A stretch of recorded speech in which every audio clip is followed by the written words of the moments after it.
Welcome, future masters. Well, this is an interesting idea.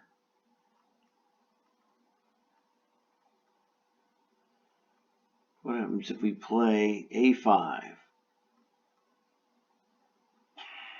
Well, if we play a5, he takes, we don't take, we could go to b5. He goes probable takes. I mean, he could just pass it. No, sorry, not a5. It's h4. If we play h4 is the move I was looking at. If we play h4, pawn takes g4. Whether he takes or not is irrelevant. So h5, g3, h6, g2, h7, queens. h4. And now we queen with check.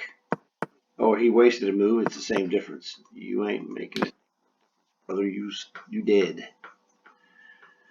Queen versus rook pawn on the 7th rank when he has 2 extra pawns is an easy win. We stalemate this king and come in and checkmate him. No problem.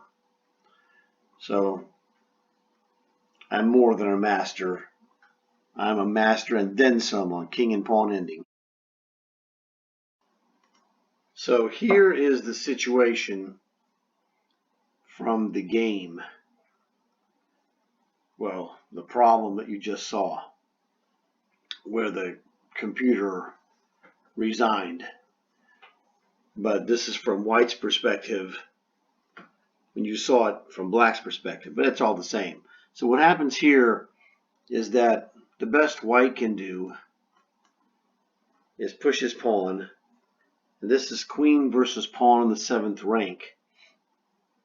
This would be a draw, but the problem is he has the ability to move his pawns to waste moves when he gets stalemated, because that's what's going to happen. He's going to get stalemated. So what you do is we have to check and force the king to step in front of the pawn, where he'll be in this, more or less in this, the queen will be on this file, the king will be here. So you just walk it up.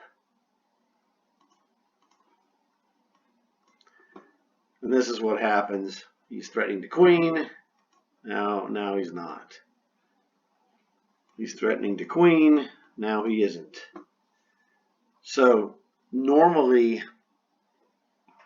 what happens is that, well, he goes in here. You want to get the queen here to g6. So we just check him. He goes here, it's forced. Now this is the key position. When you're playing queen versus pawn on the 7th rank, you're going to make this move. And on any other file, every time his king goes in front of the pawn, your king, ka-chunk, moves 1 notch closer to his pawn. In this situation, what happens? Well, in the regular situation, the rook pawn ends up in a draw because he just goes here and it's a stalemate, except this dude has 3 moves and this one has another 4. So there's no stalemating going on today. We're going to move this king right up to h6 and there's nothing he can do. He can check you if you want. It doesn't matter. It doesn't really matter what he does. You get the drift. This is fairly basic, but this represents the exception. If we go back here, well, actually, we were here. This is the actual starting position, minus the pawn, minus the pawns. Now, this is a dead draw. It's exactly the same scenario. There's nothing you can do. Check. He threatens the queen. No, he doesn't. He threatens the queen. Check. No, he doesn't. There you go.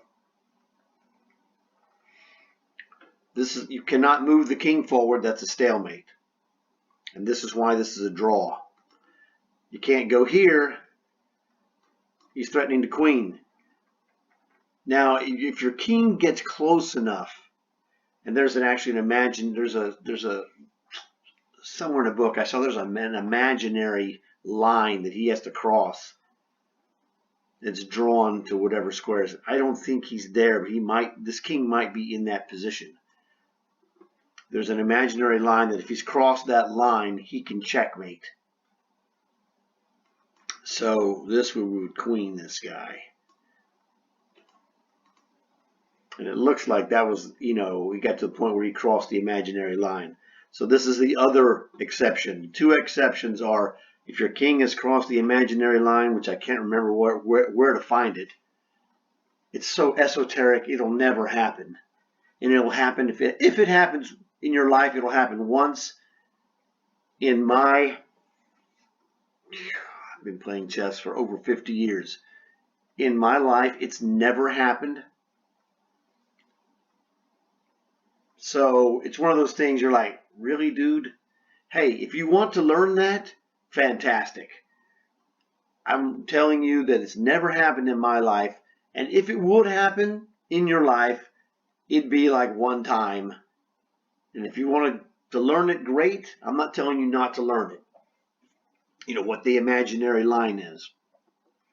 It would be good for a subject of a chess video, but outside of that, nobody cares. Because it's literally, I'd say about 1 in 1,000, and that would be the high estimate. It might be a lot longer than 1 in 1,000. I know I've played about 600 tournament games, so, which doesn't sound like a lot, but when I was playing tournaments, once a week at the chess club, so we'd have 4 games a week, and that ends up to be about 50 games a year there. And then you play some extra tournaments on the side. Let's say you played 4 or 5 game tournaments, that's 20 games. So that's like 70 games in a year. Okay, maximum. Maybe I played 700, or something like that. It'd be around 600 or 700-ish tournament games. But you have to pound it every year, every week. And most people don't. I did in the 80s, in the 90s. I was pounding it every week. I never missed a tournament. Like, why? Why would you miss? So that's just, up to you if you want to go and learn the esoteric, like I said, the imaginary line, because this is absolutely winning for black, because black, I guess D5 or E4, wherever was past. It had crossed the virtual Mason-Dixon line where the rook pawn the 7th can be won by the queen when normally it's a draw. So it's a draw. Queen versus, let's just put it back here. Queen versus rook pawn on the 7th rank. This is a standard draw result.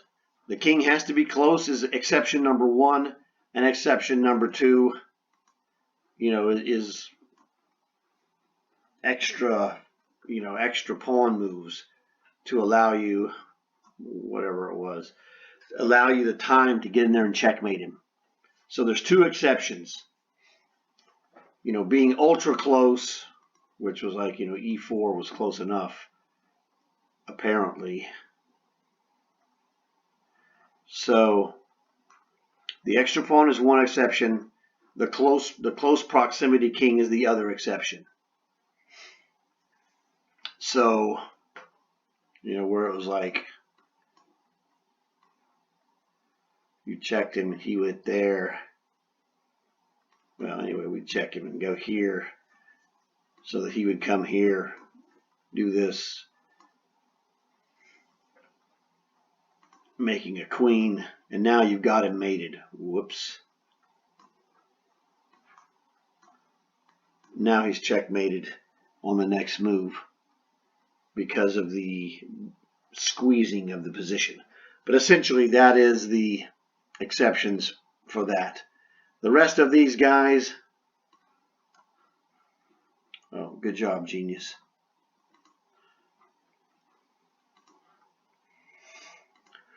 The rest of these positions,